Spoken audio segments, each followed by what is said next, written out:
All right, so this is a day in the life, but I'm not really doing a full day, okay? I'm just doing tips on how you can be successful on a med-surg unit. The last day in the life I was at a hospital prior to this. I don't think it was as acute. So the one I'm on now is a little bit more intense. I maybe have, well, today I've got 6 patients. I got 1 going home. But anyway, what I want to tell you guys is, if you're a new grad or if you never worked on a med-surg unit and you're looking to do so, okay, keep this in mind. 4 P's, all right? Pain, potty, positioning, possession. And with analyzing those 4 P's, you want to identify the problem, identify the process, have a solution, and then check out the outcome. So if you think about pain, you got pain, potty, positioning, possession. So let's just take pain for example. What you want to do is identify where their pain is. So is it in their leg, their arm, their back, something like that, right? So after you identify the pain, now you want to do the process. And research has shown that hourly rounding is more beneficial than, per se, a longer amount of time between the next time that you round, all right? So now you need a solution. So if they're experiencing pain, the solution is pain medicine, all right? So after that, you want to check on the outcome. So basically you just want to assess whether that pain medicine worked within a reasonable amount of time, right? So if you think about potty, no different. Do they have to, is it a bowel movement or is it urination? Do they have a urinal? Do they have a bedside commode? Do they need to go to the restroom? Can they walk by themselves? Do they need a wheelchair, a walker? Times 1 assist, 2 assist, 3 assist, stuff like that. And then there's positioning. If they are bedridden, it's advised to turn every 2 hours. You want to rotate them every 2 hours, because if you don't, now then they'll get a skin breakdown, particularly on their sacrum. It's normally what happens. And then you'll have stage 1, stage 2, stage 3, stage 4 ulcers on their sacrum. It can get out of hand if you don't rotate them or reposition them like you should. And so normally what we do here, if it's on bed rest, you would have maybe a pillow or some type of foam that you put on each side as you rotate them. And then there's positioning, then there's possession. The things that they have. Is it their phone, their wallet, rings, necklaces. Even though we encourage them to take that stuff back to the house, we encourage the family to take things like that home, because you don't want to get it lost. And it may be that you can't get it back. Or if they do lose it, and we wrote down that they brought it in, now the hospital has to pay for it. So, either way, it looks bad on you. If they keep it and they lose it here, and you wrote down that they brought in a $20,000 necklace or something like that. So, but anyway, and even in terms of possessions, you want to help them find it. So that's a great tip if you never worked in med-surg.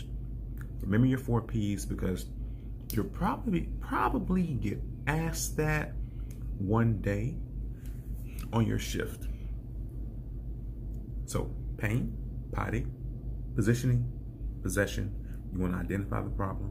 You want to check out the process. You want to find a solution, and you need the outcome, or assess the outcome to see if the problem was solved. All right, so stay tight. I'm coming back after lunch.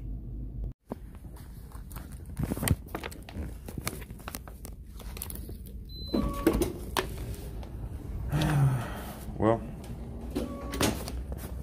I thought I was going to get back to you guys.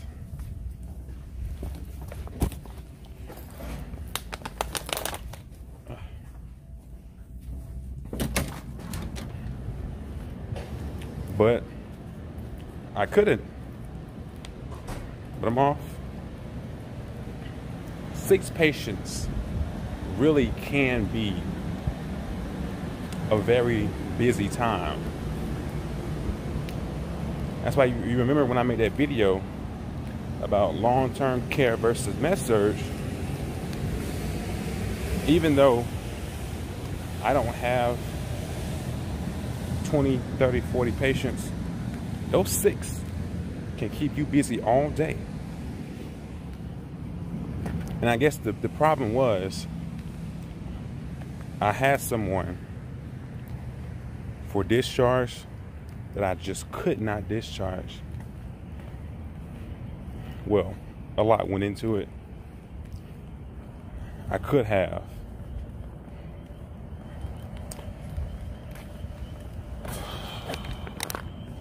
There's a little bit of family, a little bit of other stuff.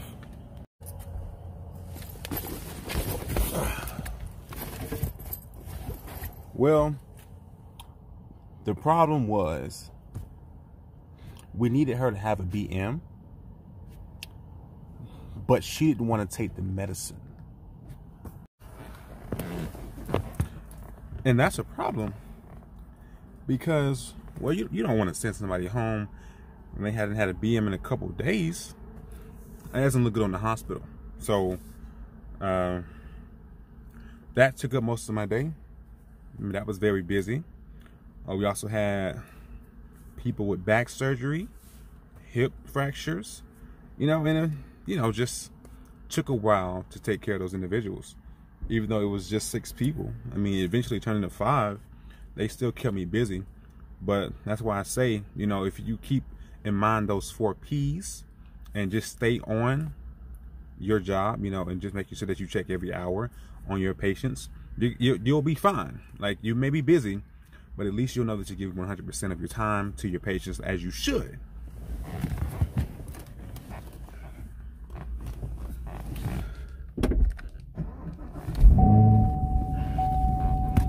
But anyhow, that is a day in the life of an LPN on the med-surg unit. I wish I could have shown you more. Like, I wish I could have shown you. Some people are escaping, doing stay. I wish I could have shown you, like, maybe the computer system, or the computer system that we use is Cerner.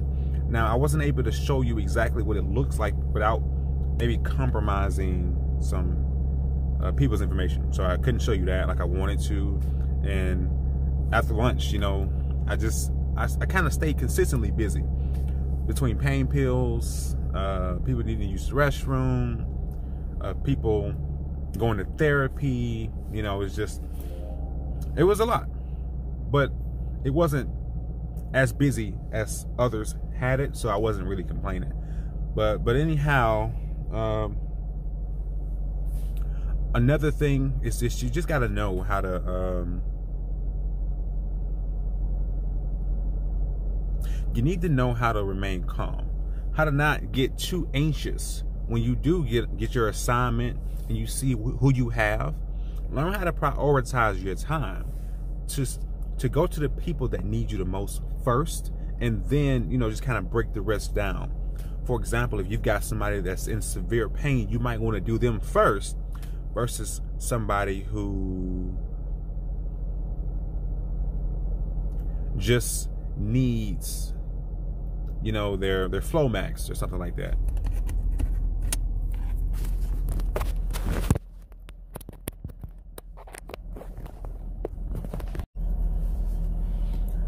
And I'm back. But yeah, that's a day in the life. Even though I couldn't really show you much, only because I'm just trying to make sure I took care of my people. Yeah, and I had the discharge, and the discharge it's not hard. Like, the discharges aren't hard at all, because okay, so even if you are new to med-surg, so what? It's fine.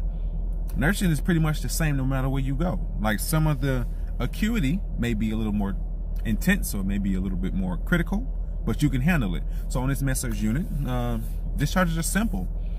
You just need to make sure that you know where they normally get their meds from, right? So you get the doctor to send over their medication to that pharmacy so that they can pick it up. Now, some pharmacies, some medications that they get, insurance may not cover. So if that's the case, well then maybe you can look for an alternative medication that the doctor will determine, you know, something that's equally as helpful as what they were going to take. And once you get that done, taken care of to the pharmacy, once you get medications that they need to take when they go home settled, you need to let them know. And they're also going to have things like different therapies that they can practice when they get home. Some patients are going to have home health. Some patients are going to be on hospice.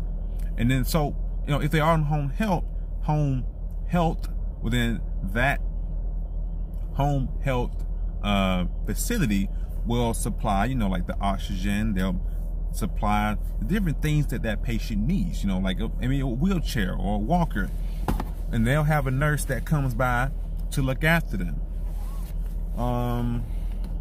You know, you got to print off the discharge instructions. You might want to print off a clinical summary of labs that they got done there, of vital signs that were taken there, of the people that had a hand in their care. You know, I normally print off a discharge instruction packet as well as a clinical summary packet, just for the benefit of the patient, so they can kind of get a better understanding of what went on while they were here at the hospital. Just you know, little tips for them. And then also, you know, depending on which hospital you're working at, some hospitals will have it where you can choose different things that they can focus on when they go home. For example, if it's diabetes, you can print off diabetic instructions or diabetic tips for meals and exercise.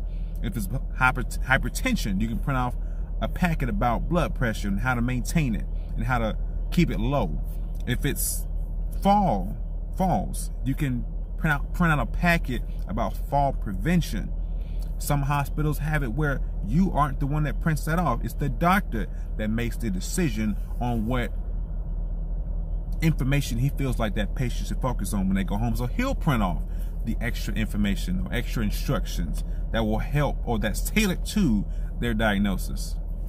So yeah, I mean, once you get into the field and really just dive into what it is you want to do, what it is you want to specialize in, you'll begin to understand that nursing is a lot deeper than what you may think it is. You know what I'm saying? It's more than just giving out pills, because sometimes these pills can offset their metabolic balances so much to the point that you almost kill them, or you cause them to have side effects that they wouldn't have had you given the correct dose, or had you known that this needs to be broken in half, or had you known that this insulin is too much, or this syringe is the wrong syringe, or this needle's too big of a needle, too small of a needle. You know, this gate IV, this INT that you put in is too big, or for certain